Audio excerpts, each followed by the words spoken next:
Gourmet Delights. Each episode will bring you ideas, news and insights into the food service industry with a bite-sized summary. I'm Xanny Christopherson and I will be your host.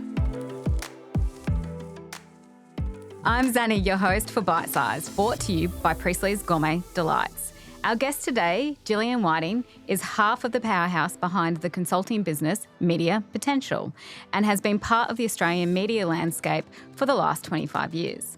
You may have heard or seen her on 7's Sunrise, Travel Show Weekender and 9 News Queensland. Welcome, Jillian. Hi, Xanny. Thanks for having me. That's okay. So I'm really curious, you've been in the media for 25 years. I can't believe that. That sounds so long. And you've had an incredibly dynamic career in the Australian media as both the journalist and presenter, and now as co-director of Media Potential. Tell our listeners what role was or is most rewarding. It's been, thanks. It's been a great career. Being a journalist is a fantastic career. It's so exciting, and I loved it so much. You're on the front, the front of everything that's happening politically and everything like that. So exciting and incredibly rewarding, particularly live television.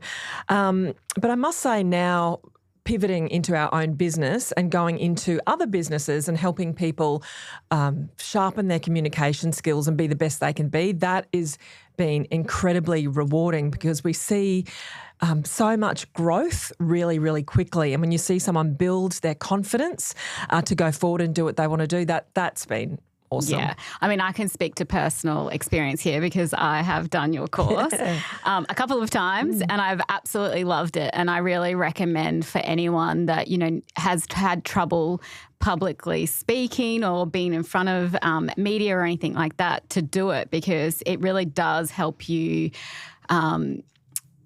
really simplify your message and understand how people are going to receive it. And I think that even in leadership is an amazing tool to have in your back pocket.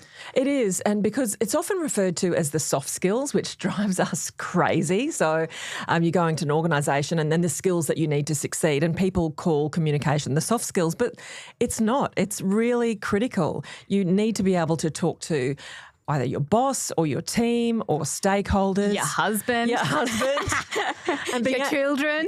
Exactly. And we really believe it's a skill for life no matter what you do, to be able to communicate authentically and clearly and being, I think, interesting to listen to as well. Yeah, and I think the other thing that really resonated with me with your course was the amount of buzzwords that we use within industry, right? Yeah. And I know within the hospitality industry there's a lot of buzzwords, but, really being able to simplify your communication so that the person who's receiving it can actually understand it. Yeah, we're big on this is not dumbing down and also thinking about who your audience is, but it can be, it's really boring to listen to someone talk jargon all of the time, and we always say, and that's a skill from being a journalist. If you can say it simpler, go that way. Yeah. Okay. And so there's a recent study conducted by KPMG that found that 75% of female executives have experienced imposter syndrome at some point in their careers. And I'm sure that we can, as women can resonate to that to some degree. So, as a successful businesswoman yourself, you've spoken about imposter syndrome and how it affected you and your career. So can you share a little bit more about that? Imposter syndrome is one of those things that you go into any organisation and people will talk about it. It is a buzzword. I've got imposter syndrome. But I can tell you, maybe 80% of the time, it's just women who talk about it. Some men do, but I think it's something that everybody feels anxious at some point over something in their life and nervous about it. And so I started doing a lot of reading into imposter syndrome, going, what is it? And realised it was the term was coined in the 70s and it was really relating to high achieving women back then. So it wasn't really reflecting men. And I also heard a speech by a CEO, a woman called Reshma Saujani, and she's a CEO of Girls Who Code. So she does this great commencement speech, and if you can find it, it's just she's a brilliant speaker as well. So she talks about something called bicycle face, and she relates it to imposter syndrome. I know, bear with me. Yeah. So in the 1890s, she talks about the rise of the bicycle, and women started taking on bikes and really adopting them because it was at the same time as the suffragette movement. So they had more power. They had more transport to go and talk and meet. And at the same time, it coincided with a syndrome called bicycle face, which was doctors were saying is terribly scary. Women would get flushed faces and stony faces. And it was this big warning about bicycle face. Yeah. And obviously the idea is to say... Scare women off because they were gaining a lot of power. It's a great speech. I think it's a great analogy. And it really got me thinking about the fact that, you know, it is generally something that's been given to women, or so that's your problem. So it's pathologised, I think is the word. So I'm all about, you know, we all feel nervous. We all get anxious. I get anxious all the time. But I don't want to name it and say it's a thing that you have. Yeah. So acknowledge you're anxious, say yes, but everyone else in the room often is. But I think the other thing too, Xanny, is that when men feel it often, they'll go, should I be here? And they'll look around and they'll go, there's other blokes like me, you know, they'll be fine. But if you're the only woman in the boardroom and you feel the same way, it has a different connotation. Yeah. And look, I mean, I'm in a very male-dominated industry and it's very common that I'm the only female in the room. So lucky I don't... Do you feel imposter syndrome, or do you feel... Not necessarily, because what I've learned in life is that you've got to lean into the uncomfortableness. Yeah. Right? And we're uncomfortable because we're growing. And without being uncomfortable, you can't grow. And so I think that's really important too, that when we are feeling anxious and we are feeling uncomfortable, it's because we haven't done it before. And we're in new territory, so we're finding our feet. No. So I think for me, it's more around, recognizing when I am, taking some deep breaths, and that self-talk, being the inner coach versus being the inner critic. And I think that, you know, a lot of the time what I see when I'm leading high performers and leading people is that when they're low performing, they'll often have the inner critic in their head versus the inner coach. That's really great advice, and I 100% agree with that. It's talking to yourself and saying, I can do this. Yeah. And of course you can. And also that feeling, and I'm sure you've felt it as well, where you're thinking, this is tough. And then when you do it, it's like a roller coaster. The higher you get when you've nailed it. Absolutely. And the more you do it, the more And I think that's the other thing, is also celebrating successes. So when you have gotten through it, regardless of anything else, it's about looking back and going, I did that. Yeah. That's amazing. Yeah. Yeah. So that's something that, you know, I am really passionate about, and that's something that I coach the team around me on as well, because, you know, we're never going to be perfect. It's about progress over perfection. Great advice. Yeah. Okay, so you have your own business, Media Potential, and you've had to attend and speak at several conferences. And every time I see you, I'm in awe of you, because I'm just like, I want to be like that when I grow up. Right. What are some of your biggest hurdles that you haven't encountered while you're speaking? And I want to know your deep and dark and dirty mistakes. Oh my gosh, there's so many. And I still feel nervous every time I speak, but I think the biggest... Can I ask just one question before you get into it? Is, so when you feel nervous, how do you calm your nerves in the first instance? I prepare well. I don't over-prepare, because that can be dangerous, but the self-coaching, you've done this before, and also depersonalise it as well. This is not... If things go wrong... They go wrong. I did a huge conference in front of 2,000 people and mispronounced the CEO's name after someone saying, you better get a name right. No, and I'll get it right, and didn't. And then I laughed and made a joke. She made a joke about it. It was fine. I walked out. My career wasn't over. Everybody laughed, and because a crowd is wanting you to do well. The audience is just sitting there going, oh, thank God that's not me up there. They're not trying to tear you down. I think one of the best advice that you said to me was that no one knows the script, Zan. Yes. So, you know, just lean into it. They just care about the intent that you're speaking, less about the words, because if you think about any of the mistakes that you make, I gloss over other people's mistakes because I'm okay, they're human. That's right. And if you do make a mistake and you think, oh my God, I've forgotten that word, and then you start to get in a spiral. So you need to let that go. And not everybody has an opportunity to to do conferences. You speak at conferences a bit. You do a lot of public speaking, but it's a great opportunity to do it. So the things that probably I think tips if you are speaking at a conference to a large group of people, know the setup of the room, know what mics you've got, know what the stage looks like, know how they're going to introduce you, know are you going to have a lectern, are you not? Just knowing the space feels great. Technology always terrifies me. That's always going. It's always going to go. I think it terrifies us all. And probably the worst is I've done some school parent functions. Those dinners. Yes. Oh my gosh, they don't Vicious. listen. Nobody listens. So that's hard. Well, is there alcohol involved? There's alcohol involved, and no one wants to listen. But that's something separate. But a great speaker can completely move you and change you, can't they? They absolutely can. All right, you've missed out on your complete mistakes. I mean, you've mispronounced a CEO's name, but so what? Well, I haven't tripped up the stage. I think my all the toughest. I think the biggest mistakes I've made have been live on air for television. That was a long time ago, but you don't want to know about those. I don't know. Do you know what?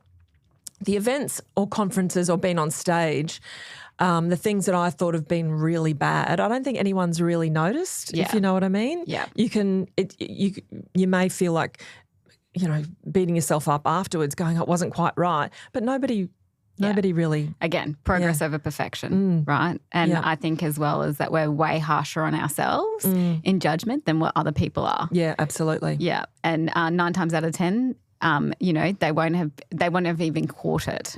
Exactly. So, all right. So then let's broach another subject just around, confidence in women and how you promote yourself, I guess, in a corporate meeting environment or just in the workplace in general, because I think, again, men will look at a job and tick everything off on their heads, but a woman, will look at something and go, oh, I can't do that. So how do you think that women can put their hands up more and get more opportunities, right? Because you've got to start saying yes to these things. You absolutely do need to start saying yes, and that's something that we encourage very heavily and have seen it firsthand, as I said, all the workshops we do through health, through resources, every industry. Women do not, and I've met the most incredible women, and they say, I don't want to put my hand up. I find that fascinating, right? Because you meet them and you're like, man, you are amazing. Yes. How do you not see that? So we'll do a workshop and say, okay, who wants to do a media interview? And there's 8 women in a room and 1 man, and the bloke goes, I'll do it. And I go, okay. And the other's going, oh, no, I couldn't. I'm going, no, you need to. You need to. And so I think it is part of that self-talk, but also having a mentor, having someone to support you, someone to bounce off that you can really be honest with and open with, that will take you through that experience. And and seeing other people that are doing it, I think it's really important. You've got 2 daughters. Mm-hmm. How do you coach them? And they don't listen. They're not listening to me. Audrey at 4 doesn't listen, so I'm not surprised. No. Anyway, I'm terrified of Audrey at your girls' They're going to do the exact opposite of what you say. Of what you say. But do you see them leaning in more to opportunities because they've seen you be so successful in your career? No, I think the opposite. I think they're actually quite shy. Right. And they will be the last person to put their hand up. So they're always getting a speech from me saying, put your hand up, what's the worst that can happen, depersonalize, it's not about you. And it hopefully that will come, and maybe they're just teenagers at this point. But what we also see is when women get into, so they go to university probably, they get into a career, and then at about maybe late 20s, close to 30, then you start to have to lead a team. Can you address this group? Can you start to do conferences? And they haven't done any speaking. They haven't been the centre of attention for years, and they find it very challenging. Yeah. So if you can keep doing it, if you can practice, because it is critical. You don't want to let that skill go. Yeah, agreed. And I think, if you want to make money in the world these days, it's all about leading people. So poor Audrey, whether she likes it or not, will be doing art and drama and debating. Oh, yeah. Debating is classic. It's brilliant. And that's one of the things that I wish I'd done at school because it would have given me a lot more confidence later in my life. But it's never too late. You could, do you need it now? I think you're right. I think I debate enough anyway. I think you're good. Who knows? Okay, righto. So then just to wrap it up, what is your number 1 tip for women to take their communication style to the next level? Oh, that's really hard. I think there's a few things I want to say is lean into the purpose, and we probably bang on about that a lot. Like, why are you doing this? Think about the opportunity and the gift that it is to be able to either speak to a team or to lead a team. So lean into the purpose and the good that you can do. Think about being really engaging. Talking about conferences and some of the mistakes we've seen before is people will often think that presenting is just an information dump. Yes. You have to work for a little bit. You've got to lift your energy a little bit. So think about the purpose, lift your energy and feel a little bit grateful, I think, and slow down when you speak. And I think every person, I think we said that to you as well. Don't tell everyone my secrets. It's slow down because it gives you time to think. Yeah. Pausing is great. People really lean into that. There is no rush. And, it's very effective. So energy, purpose and pausing. And just say yes. Give it a go. What's the worst that can go wrong? I know. I love that saying because that's a lot of the time, we were talking about before whether you feel anxious or whatever. So I've just started saying yes to things because, what is the worst that can happen? Really? Yeah. And we've done that as well. And great things have come from it through our business saying, I'm not really feeling like I want to say yes, but I'll say yes. And opportunities keep coming back and it may take a year or longer, but it comes back to you. And every time you do speak, every time you say yes to that presentation or to holding that meeting, running that workshop, it's another step in your progress of developing those communication skills to be a strong leader. And what we're looking for in leaders is credibility, relatability, and a clear communication style. Yeah. All right. Well, thanks so much for your time today, Pleasure. Jillian. Thanks for having me. Pleasure talking to you. And for all those women out there or men. All men, yes, a lot of blokes. That don't like presenting, have a crack. Absolutely have a crack. Put your hand up and go for it. All right. Thanks so much. Thank you. Thank you for listening to today's bite-sized episode. We hope you got some industry insights and tips for your business. Subscribe to our podcast and tune in to our next episode. Feel free to reach out to me for any comments and questions via LinkedIn.